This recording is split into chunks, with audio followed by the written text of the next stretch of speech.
Hi, it's Jackie and Vinny, and we're happy you're here. Today we're going to show you something really special that we've created for Fun Day for the kids. This year we're looking to push the interactive element of the things that we do. So we've created this software program that has a bunch of games. Now I'm not trying to say, oh, we're going to make a cool video game that's going to compete with the video games out there. This is designed for toddlers and kids with limited abilities, physically and mentally, to have a positive experience. So I've created 5 games. I'm not even saying I invented them.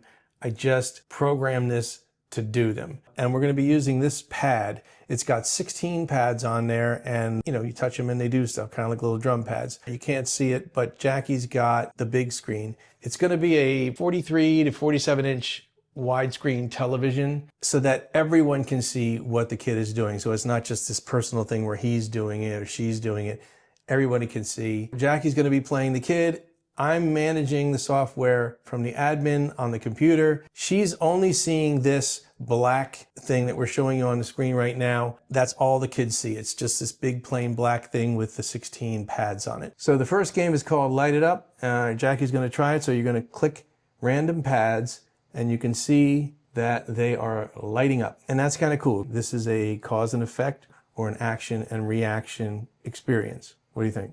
Yeah, it's fun. You can make little patterns. That's what I'm trying to do. They can mess with this for as long as they want. It's one of those things that it kind of gives you an introduction to how the pads work, that if you touch a pad, something happens in the corresponding square.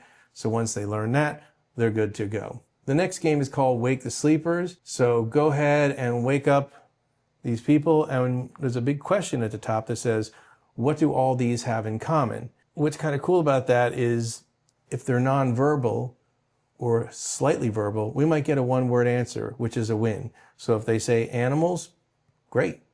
We can also do it where as they're doing it, they can name the thing in the square. So let's try it with this next one. What do all these have in common? But do it one at a time and tell me what it is. Oh, what's that? That's piano. Okay. That's trumpet. Okay.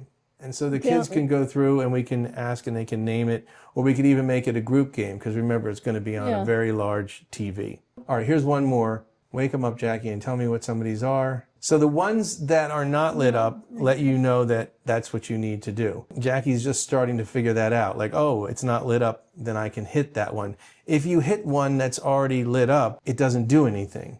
And that's good. After a while, you realize, oh, okay, if I press the same one and nothing happens, then I need to go one of these blank ones and do that. I don't want to have these kids come and do something where they lose. I want them to have success on everything that they do when they come in. So this is guaranteed success. Even if you're not pushing them in the right order, there's no, I have to memorize. It's just, I do this and I interact. When the kids come to me at the music table, because that's sort of kind of what this is like, they have a pad, they're turning them on and off and they're making different loops and things happen. They're creating music. Here, this is strictly visual. There is no sound. This is something that in case they're sound sensitive, they can do it. The next game is called Seek and Find. This one, they're going to seek and find what is at the top. What is that? It says candy. Find all the candy. So let's go ahead and see if we can find it. And when you turn it on and it's not candy, it turns itself off. Yeah, I love that part. Okay, those are wrong, and so they just turn themselves off. You don't have to go in any particular order. You can do it any way that you want. It's my 5 candies. Let's go to the next thing. That's animals. Find all the animals. There's 5 animals. And they can go in any order they want. They can even push the same one twice. It won't matter. They just keep pushing until they get them all.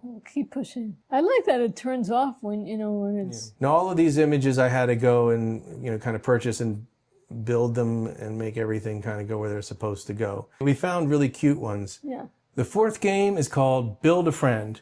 So you'll notice that the pads have moved down the screen. So now Jackie's going to push pads randomly. It doesn't matter which order you do it, and she will be building her own friend. And you'll see that the parts of the friend animate. They come in a little at a time, and she can also see which ones are missing by the pads that are not lit up. There you go. Who's that? It's me. All right. I'm my own friend. Yeah, good. Let's try one more. And you see they kind of slide in, animated, which is kind of fun. Again, you can see which ones are missing. Okay, so that's me. And the reason that I did both of us is, at this point, most of the kids really know us, so they'll probably get a kick out of doing us. I have other ones in there. I have clowns and some other characters that they'll be able to build, but I have these in here. I wanted to see if I could do it, and I think the kids will get a kick out of it. They're like, hey, that's you. The fifth and final game is Photo Assemble. This one's cool. They're going to assemble a photo piece by piece. By pushing different pads, different pieces show up, and they can see which ones are missing and fill in the different things. So they're basically assembling a photo pad by pad. And so there it is. It's a cute little sun. I have some other ones like that, but let's say Sage comes up to the table and we click on that and you go, okay, hey, guess who this is? And you can start pushing pads. It's like, hey, wait a minute. That looks familiar.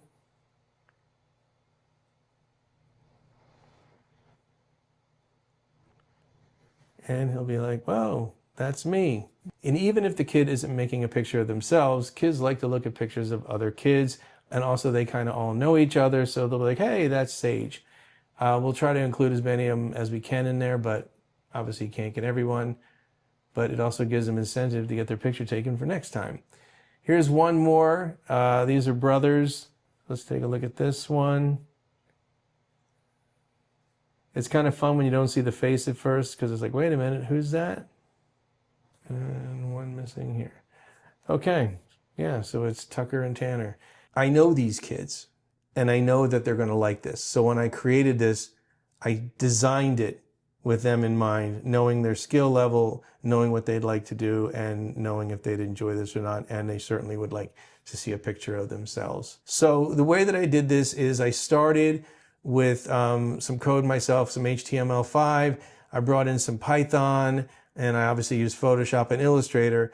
But then I was able to use AI to basically compile things, and I could tell it what I wanted to do, and it would go through my code and clean it up, connect things. Great tool. I could not have done this without the help of AI. I'm not reinventing the wheel. I'm not inventing new games. I'm just kind of using things that exist and tailoring it specifically for these kids for their specific experience. So in closing, I think this is a great new way to interact with the kids. It does require an extra computer. It does require me bringing a big television screen, but I think it's worth it for an experience like this. So the big event is? Saturday, September 26th, okay. 2 to 4. So you still have time to help us out if you want to. Head over to our website. It's all there. And if you do, you get your name up on the big screens. You have 3 big screens going around the thing so everybody sees, your name rockets around the entire day. Your name gets on our website, all kinds of cool stuff, ways that we thank you. And special shout out to Dave Kennedy, who just sent us a very generous donation. Thank you. Thank you, Dave. You're the man. Yeah. Dave Kennedy and family. Okay, so until the next one, bye. Hi. That's why you're going to say let's get. Because we are. We're not giving the plushies. Who gives a okay. shit? Okay, hang on. She's pushing the same pad over and over again and then pushing it harder. Because you said, you said to look at the screen. You could look at the screen, but it doesn't mean push the thing harder. Pushing it harder does nothing.